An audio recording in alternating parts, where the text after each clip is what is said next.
Good evening. I'm Kelly Wright. Thanks for joining us tonight, and I do hope, sincerely hope, that you are safe and well. I'll get right to it. Here are my opening observations. I am upset.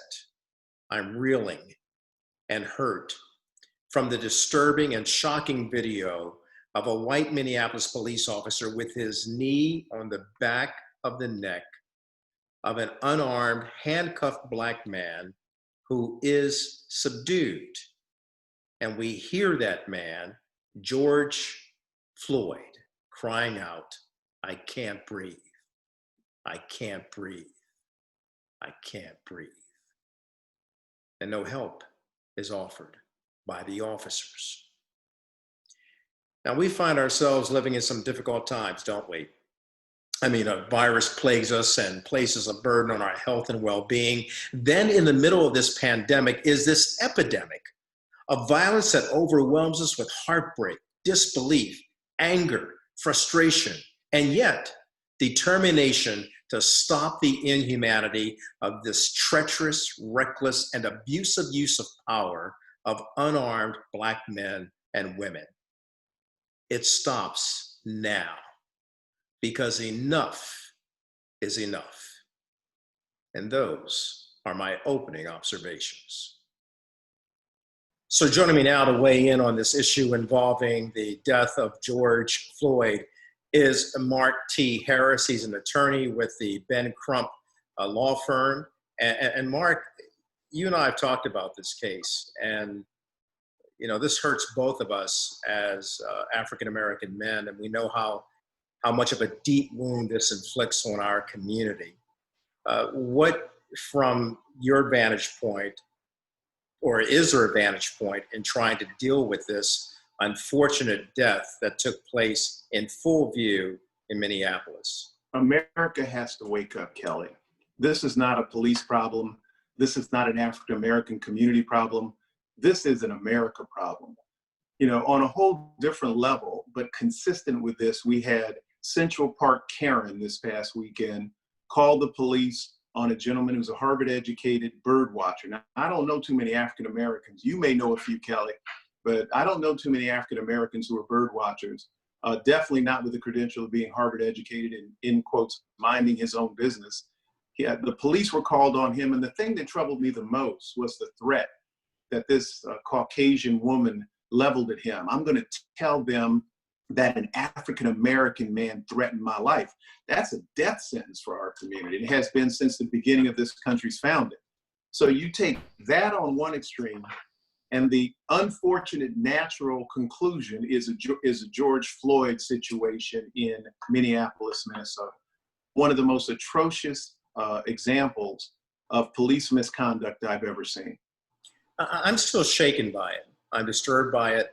And yet, because of my faith, I know that we can get through this and overcome it. But I know that your colleague and partner, Ben Crump, has taken on this case. Yes, he has. Because of the civil rights violation. You know, we're in the 21st century, man. We're going through an epidemic of violence inflicted on each other. And then we see what happens when police officers take us down. And I'm just trying to wrap my head around this. How do we get to the point where we say to society, enough is enough, stop treating the black man as if it's open season?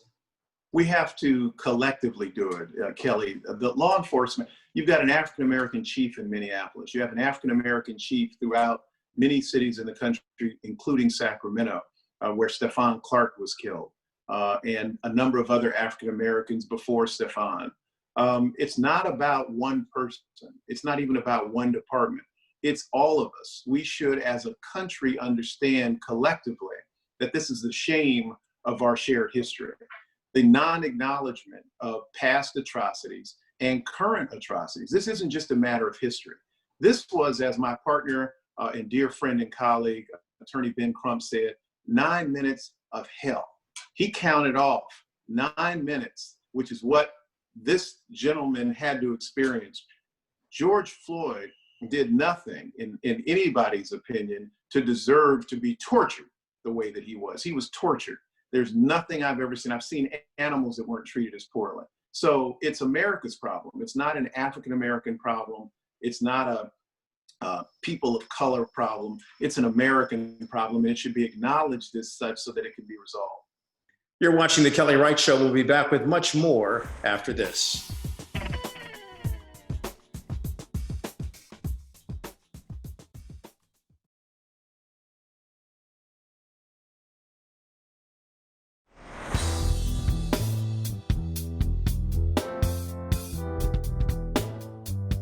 Just to echo what you were talking about, the inhumanity of all of this, is that the governor of the state of Minnesota talked about how disturbing the video was. Senator Amy Klobuchar, who ran for president in the Democratic Party, talked about how disturbing it is. And then the mayor of Minneapolis said it should not be a case where a black man, being black in America, is a death sentence. That was extremely telling. And it came from a mayor who is Caucasian stating this. And I think that it universally sends a message to everybody in this country: wake up. You're absolutely right, Kelly. There's a very famous quote: the absence of order brings about chaos. The absence of fairness brings about chaos. What we're seeing in the streets of Minneapolis today is the natural reaction to chaos. When you have the folks who are supposed to protect and serve instead choose to serve us up as a community, that can't be tolerated. And that's what we're facing. I've never seen anything. Now, you know, it's funny how social media is now. I got to hit. Most people have been very, very positive in their comments about Attorney Crump deciding to take this case. And I'm in that camp. But I got one comment from someone who said, we need Johnny Cochran. Johnny Cochran would get justice for us. And I want to say, I grew up in the shadow of Johnny Cochran in South Central LA. He was one of my first earliest mentors in the law. And one thing that Johnny Cochran, I think, evidenced in his life, and it's very consistent with Attorney Ben Crump, is to be unwavering and unapologetic when it comes to protecting the rights of our people. That's what Ben Crump represents. I'm proud to be a part of that firm, and we're going to get justice for the Floyd family. Absolutely. And here on the Kelly Wright Show, you know, we stand by you, Mark, as well as Attorney Ben Crump. And of course, you brought up Johnny Cochran. I have to say, in full disclosure, I interviewed Johnny Cochran right after the O.J. Simpson trial, and I found him to be such the utmost astute attorney who really wanted to protect and serve the people, especially African-American people, because of the fact that their constitutional rights were often violated, even in his famous cases of protecting so many people who had come under fire. When you bring up the name Johnny Cochran, a lot of people listen, and you associate that with Ben Crump and even the late and great Thurgood Marshall. One would have to say it's good to see that we have these kinds of attorneys like yourself. Thank you. And Ben Crump standing in the gap for each and every one of us from a legal perspective, but also from a perspective of saying, yeah, let's get out and protest, but let's do it in a way that Dr. King talked about, non-violently. Let's get to the level that we can address this and get it done the right way. Thank you. You know, you're a man of faith as I am, and Dr. King and others. James Lawson was my pastor growing up in Los Angeles. He was a disciple and lieutenant with the Southern Christian Leadership Conference, as you know, and was educated at the Vanderbilt School of Divinity, was kicked out because of discrimination. And what he taught me and what we learned in the church and what I still believe is violence begets violence. This is not a winning thing if what we do is take to the streets under person and underarmed. It just would be a bloodbath, and no one wants that. The family of Mr. Floyd made it very clear that they didn't want that. But we have to respond to our young people. They're looking at us and they're saying there'll be no shoulders to stand on if you don't step up, older generation. I am a proud advocate and supporter and ally of Black Lives Matter. I have been as long as they've been in existence. That voice needs to be heard, just like the Panthers, just like the Nation of Islam did, just like SNCC way back did. We need to do what we can to protect our community. One last thing I want to say is this, Kelly. Our community has to arm itself with one very valuable instrument, and that's a phone that has a recording capability. These cases are becoming more and more difficult to try. When Johnny did these cases back in the 60s and 70s, that's how he started in law practice, was doing civil rights and social justice cases. When he started doing those, there were no cell phones, there were no handheld video. Nowadays, in order to be able to make these cases work, people have to have the kind of video, as uncomfortable, unfortunate, and demonic as what was depicted in Minneapolis is. We have a clear set of more than one video showing that Mr. Floyd did nothing wrong. He made himself available to law enforcement. He was not resisting arrest. He questioned constantly, what are you doing and why are you doing this? He told them over 9 minutes he couldn't breathe. At one point, the saddest thing, Kelly, as you know, is he called out for his mother who passed away 2 years ago. He called this big, strapping, proud black man was reduced to having his face in the pavement, a knee in his neck, having his life sucked from him as he was calling out his dead mother's name. How disgusting is that? Justice must be done. And it must be done. You're right. Mark, you're going to stay with us because we're going to get into the rest of the show talking about faith. But when Mark T. Harris rejoins us later in the show, we're going to talk about another hat that you wear, Mark, beyond being an attorney. You're also an economics professor and you're an advisor, and you got a lot going on. So stay with us on this program. On our next segment with Mark that you'll see on today's show, we launch Money Matters, a weekly investment guide for each and every one of us to help empower ourselves financially, and not only for this present time that we're living in, but for the future as well. So Mark T. Harris coming back on the show later on. We'll be back with more after this.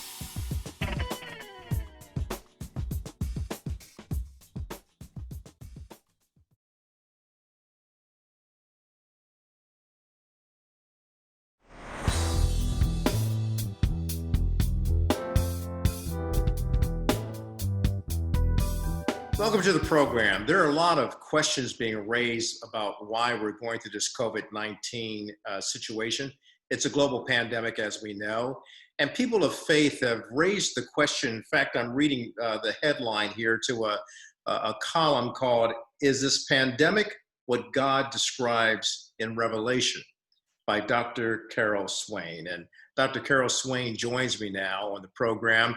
And you live in the Nashville area. You have a PhD. You've been teaching students. You're politically activated in terms of helping the president on his Trump campaign for re-election. But beyond politics, what are you zeroing down on with this incredible column about, is this pandemic what God describes in Revelation? What's your message, not only to America, but the world? Well, the context of that article, it is the third of articles written. It is the third of articles written about the coronavirus. And I felt like I had covered the politics. I needed to touch the spiritual dimensions. And there was this beautiful song, "The King is Coming." And it talks about the marketplaces being silent, no more laughter in the streets, and the debate in the courtrooms have ceased. And I looked at the situation around the world, the busiest cities, London, New York, you can name these cities that all of a sudden they were quiet and they were silent. And I knew that based on the number of deaths worldwide, that it was more than just the pandemic that had caused these cities to be silent, because we've had pandemics before. We've never had one that shut down the world. And I think it is a message that God has given us. He's given people time to reflect, time that they would never have under any other circumstances. And spiritually, as a Christian, I know that in the Bible, when Jesus returns, it doesn't indicate that there will be a shutdown. It indicates that we will be going about our business as usual. He comes as a thief in the night. So this pandemic, this quietening of everything, has to be much bigger. Well, when you say that, and you elucidated a really important part, and that was, it's a time for us to to reflect on something other than our jobs, our money, and our titles and our politics, but perhaps more importantly, focusing on our relationship with God and our relationship with our fellow men and women and children, loving our neighbors as we should love ourselves. That is a new normal that I think a lot of people would like to achieve, and yet we find ourselves still in debates politically and where we're going to go. Again, beyond the politics, Carol, where do you see us going as a result of going through these unprecedented times?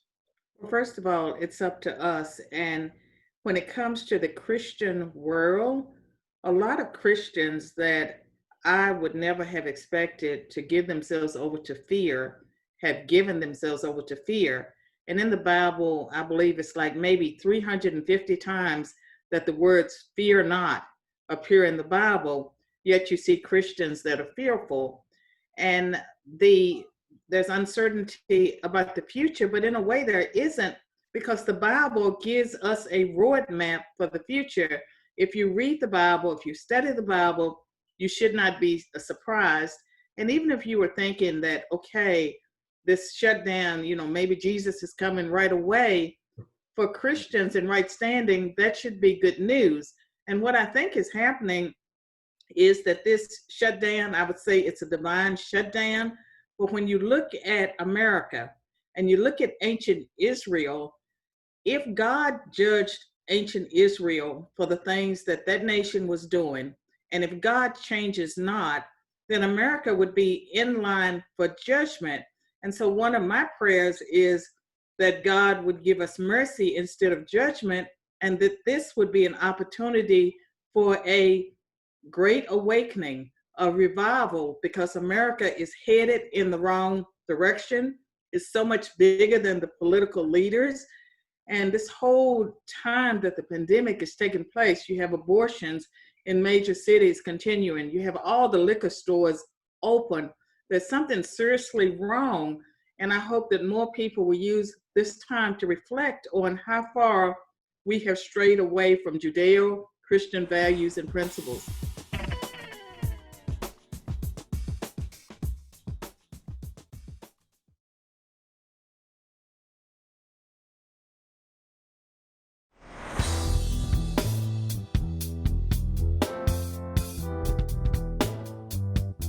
The adverse impact of this COVID-19, as you know, has hit African Americans particularly hard.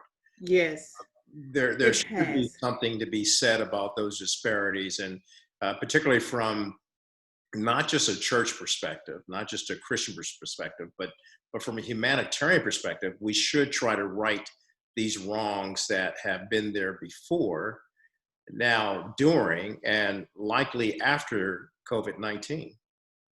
The thing that worries me the most about African Americans is that we have encouraged among our youth a rebelliousness that they don't respect authorities. And so some of the things that are taking place is that they're not paying attention to the news, and they're not paying attention to the guidelines about how we can protect ourselves and sort of slow the spread of the disease. So that's one factor. But other factors that have to do with, okay, minority communities are the hardest hit. Some of that has to do with the kinds of jobs that people work, that they have to be out there. They're working as essential workers, and a lot of them are not earning that much money. And you look at this pandemic and how it's hitting the Black community, you can also look at abortion and just about all the societal ills. It hits the Black community the hardest. And I would love to see Black people return to their roots and, go back. If you, a person that likes to read Booker T. Washington's Up from Slavery. No matter how hard it is in America, none of us had to go through what he went through. And yet, he held his dignity. He had a plan.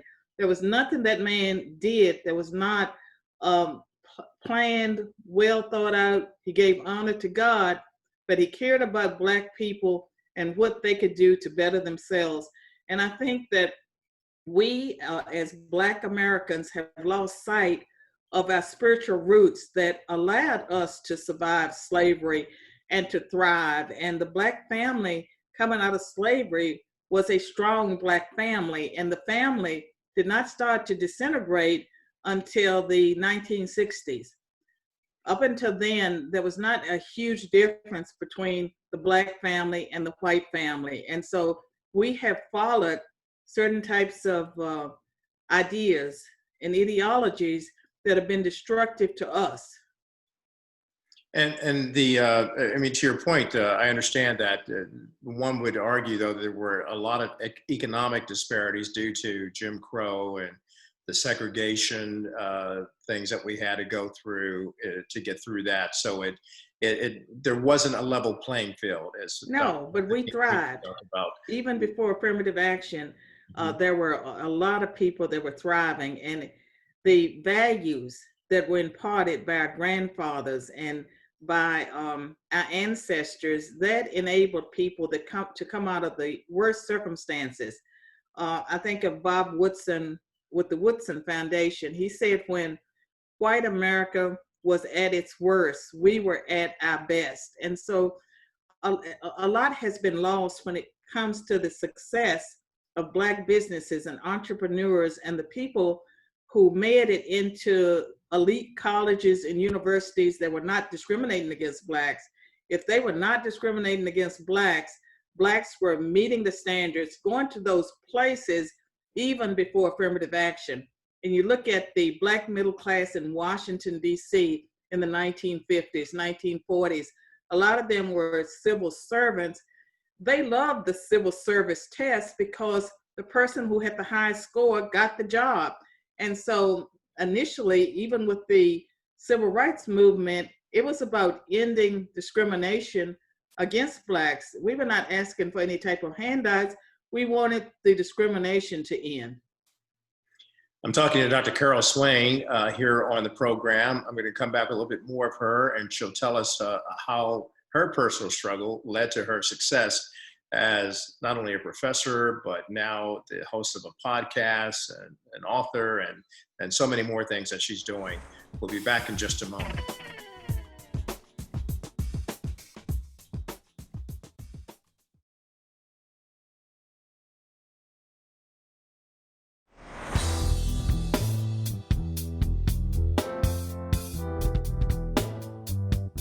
Welcome back. I'm talking to Dr. Carol Swain, and we've been talking about the fact that she wrote this incredible column about the pandemic and if it's as part of Revelation. And the revelation we're receiving now is not only a biblical revelation from Dr. Carol Swain, but a revelation about the disparities that we've been talking about on this show for quite a bit. And Dr. Swain, I want to ask you about your role in education and what you have been teaching over the years. I know you're doing so many other things now, but how did you get to that level of becoming a PhD and then going on to teach students to become their better selves? I mean, it's a God story because I was one of 12 children born and raised in rural poverty. Part of my life, early part, we lived in a 2-room shack, no indoor plumbing. I dropped out of school after completing the 8th grade. All of my siblings dropped out of school. I married at 16. By the time I was 20, I had 3 small children. I ended up being a divorced single mother, going to a community college, starting off as a work study student, and then being hired full-time nights and weekends. Worked my way through a 4-year college, graduated magna cum laude, and was steered by my professors into academia. And so I had 5 college and university degrees. The last degree was after my PhD, after I had been tenured as a professor at Princeton. It was at Yale, it was in law.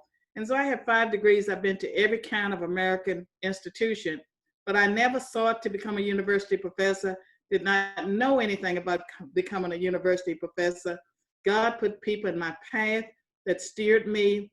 It was the perfect job for someone like me because I'm wired to speak truth. I'm totally transparent. And someone like me would need job security, and God knew about tenure. I didn't know about tenure. And so I didn't plan to become a university professor, but God had that plan for me. I thought I was going to be a nurse's aide. I worked in nursing homes, and I applied to nursing school, didn't get in because God had a different plan for my life. And it's worked out well, I would have to say, because you're influencing a lot of people. You know, as we go through this, as we've talked about before in the beginning segment, uh, politics will always be there, and we'll always have a left side, a right side, a conservative, a liberal side. But then I like to talk about the fact that there's also a right side that's higher than any other side, and that's God's side. Amen. It So is. I mean, we can talk about politics ad infinitum, and we would still never, unfortunately, we would never reach a point of agreement. But I think we all can agree on one thing: that this country, the people of this nation, and the world for that matter, really need to rely on God to lead us and guide us, because there's a way that seems right to man, and it seems to go wrong, whether you're Republican or Democrat. But I do want to say that God does raise up political leaders, like Daniel was in captivity, but he was a statesperson that God elevated. And in Daniel 2:20, we learned that God raises up leaders. And so even the evil leaders, the ones that we think are most heinous, God is over top of the rise and fall of nations. And so when you see leaders in place and you wonder, why is that person there? Somehow that's part of God's divine plan. And so we just need to try to figure out what God is doing. And I think we have our Bible as a guide that sets the standards. And our nations are going to be judged based on the leaders in America, the leaders that we select. And so it's very important for us, to the extent possible, to make sure that what we do lines up with the Word of God as revealed in the Bible. All right. Dr. Carol Swain, I appreciate you coming on the program, and very interesting topic that we're having here. And we should not be afraid to talk about faith. I had the tendency to believe that faith is the most important topic in the world, yet it's the most underreported topic in the world, because it just seems like some news organizations are afraid to report on the issues and the matters of faith. But I'm glad you were here to talk to us about it. And I keep writing your columns, by the way. Enjoy it. Well, thank you for what you do. It's very important. And yes, we do need faith. We're not going to get through this with politics alone. All right. Dr. Carol Swain, Thank you. Thank you. Back with more of the show after this.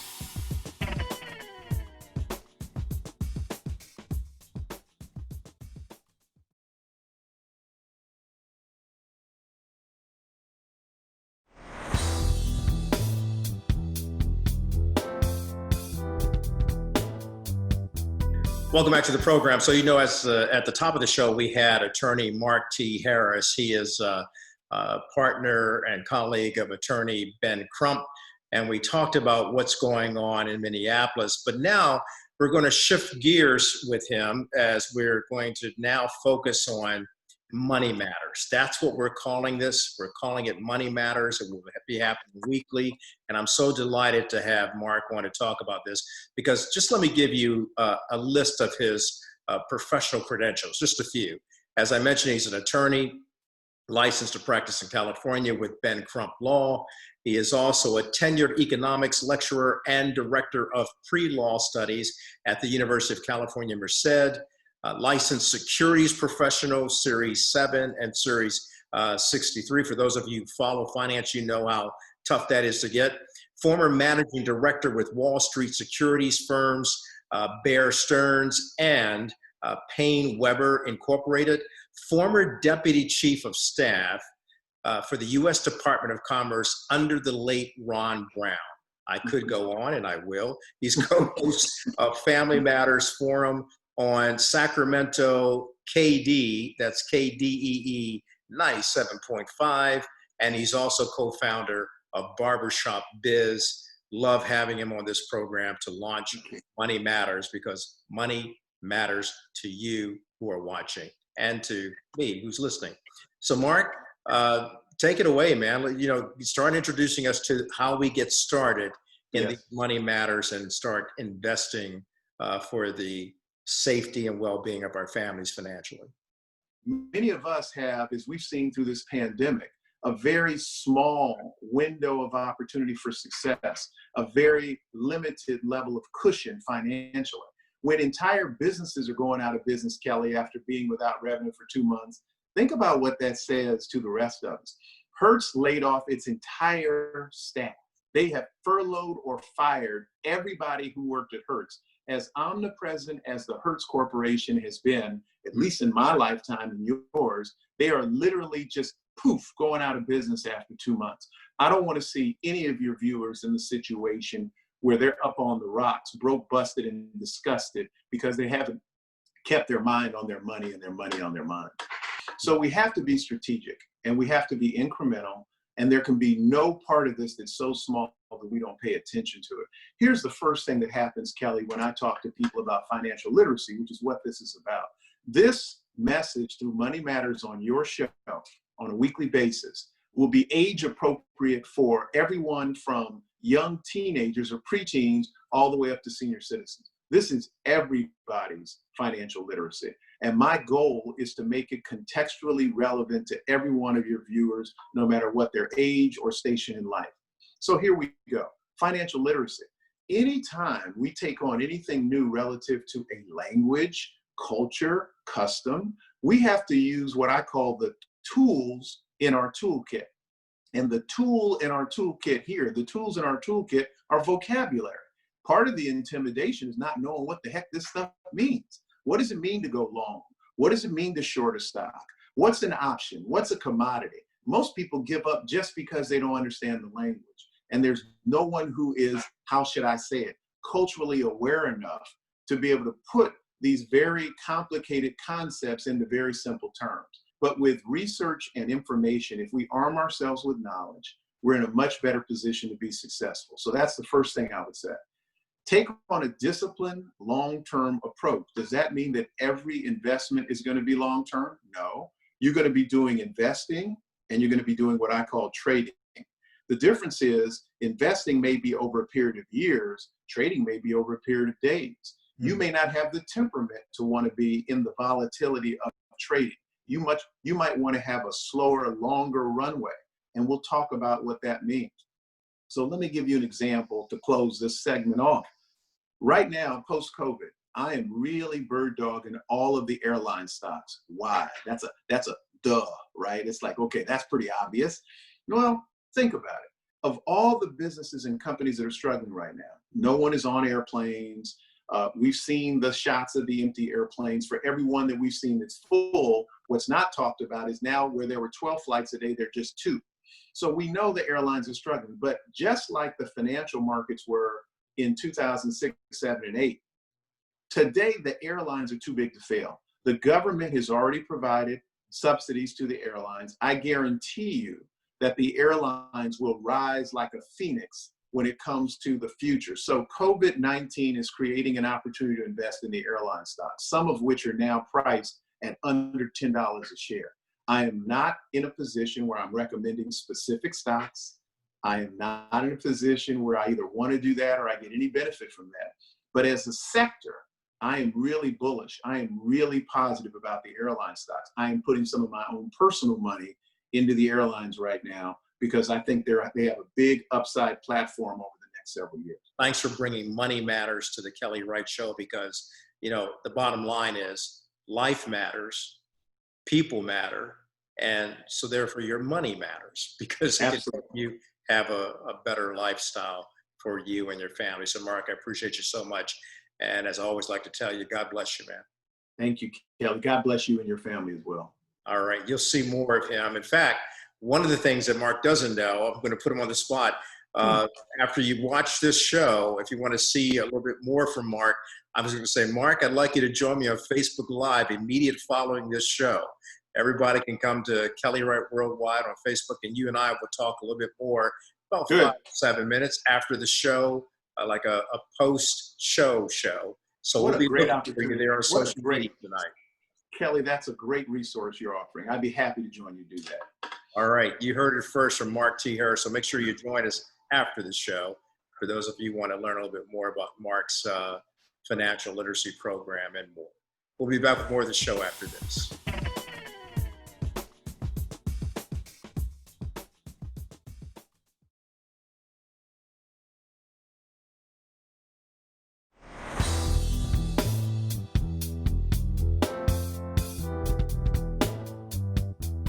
Welcome back to the program. So we've been having a lot of discussions, myriad of discussions about COVID-19, as well as what's happening in terms of faith.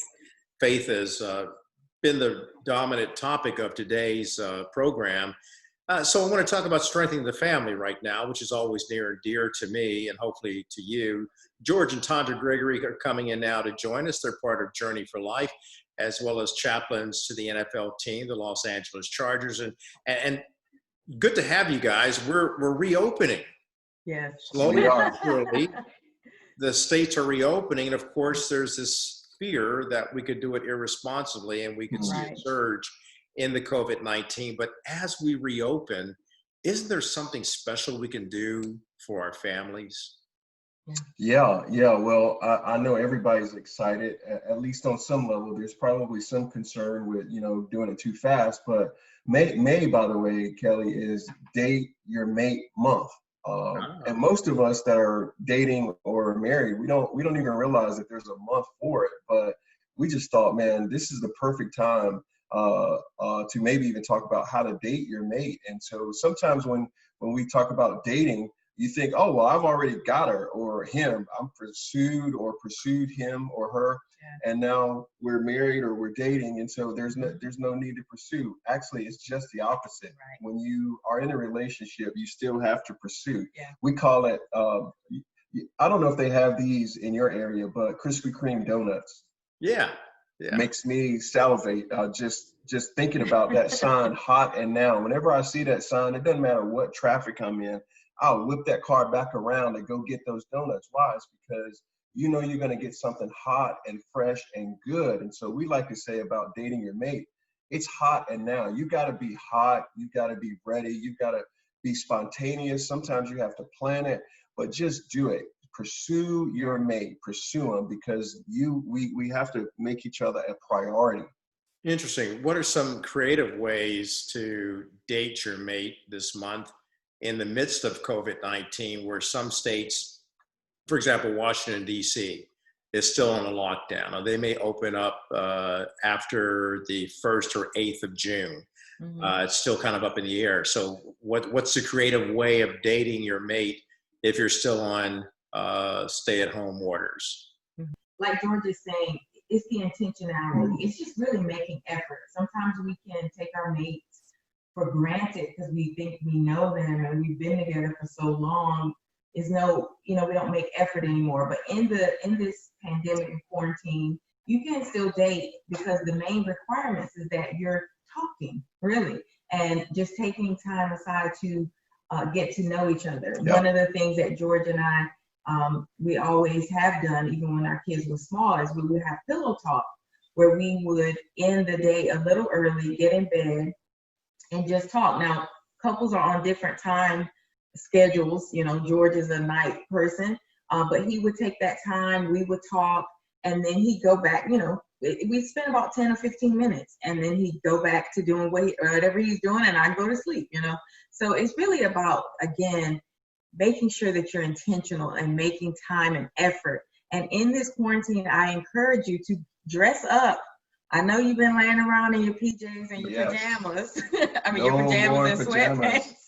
But get dressed up, put on some smell good, and like George said, just sit and have, a picnic or make dinner together and sit down. Johnny Gill said this back in the day. He said, put on your red dress and put on your high heels. So you can be at home, locked in your home, and still pull out that red dress for your spouse or for your boyfriend and just make it hot now, make it spontaneous. Yes. We talked a few weeks ago on your show about bringing out memories during this time as families. You know what? The best memories that we often have is pulling out our phones and do the cloud music or Spotify, pull up those love songs right on your phone. We love to go back down memory lane of the songs that we used to date or the songs that bring us most memory.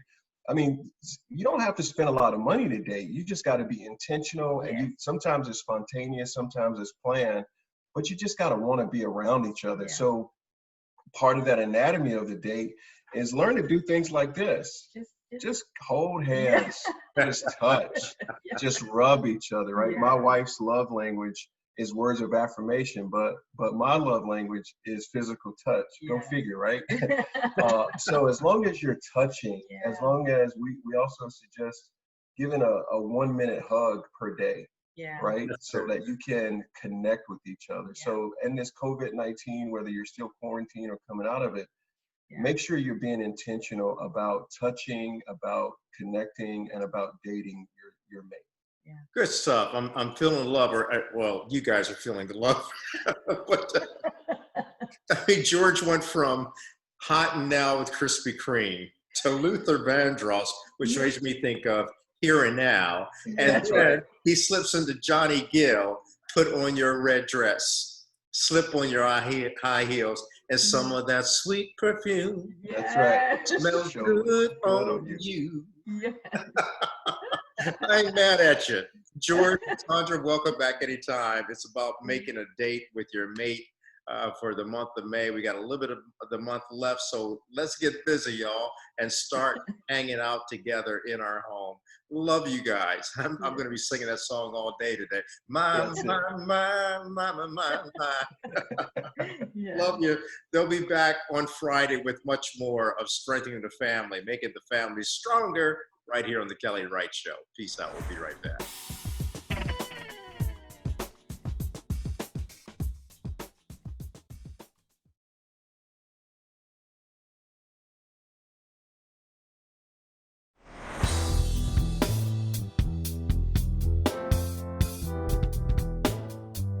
Welcome back, and now for my final word. Nelson Mandela, as he left the prison that he was in for 27 years on Robben's Island, he stated this: "As I walked out the door toward the gate that would lead to my freedom, I knew if I didn't leave my bitterness and hatred behind, I'd still be in prison." Certainly, we have cause to be angry and bitter about what's taken place in Minneapolis and other cases where violence has been inflicted upon unarmed Black men and women and children. But we should not become bitter.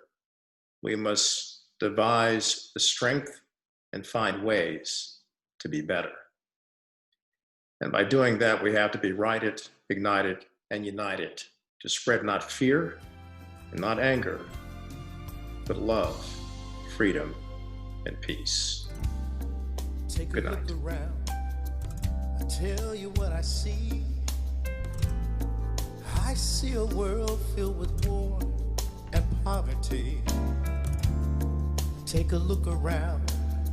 I'll tell you what I see. I see a world filled with pain and misery. Take a look around. I'll tell you what I see. I see a world filled with race and bigotry. Take a look around, I'll tell you what I see. I see a world filled with hate and hostility. So in the streets we cry.